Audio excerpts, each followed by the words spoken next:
गेल्या 2 दशकांपासून बस्तरच्या जंगलात एक नाव काळ बनून घुटमळत होतं. ते म्हणजे माडवी हिडमा, 1 कोटींचा इनामी सर्वात वॉन्टेड नक्सली कमांडर आणि देशातील जवळपास प्रत्येक मोठ्या माओवादी हल्ल्याचा मास्टरमाइंड. आज आपण त्याच हिडमाची संपूर्ण कहाणी उलगडणार आहोत. तो कोण होता, तो एवढा धोकादायक का होता आणि त्याच्या शेवटानं नक्सलवादावर काय परिणाम होणार आहे ते.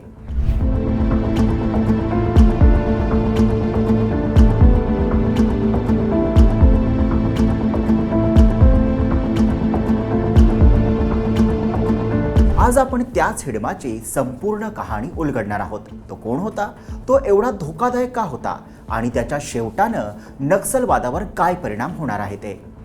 हा संपूर्ण व्हिडिओ पाहण्यासाठी आमच्या YouTube चॅनलला भेट द्या.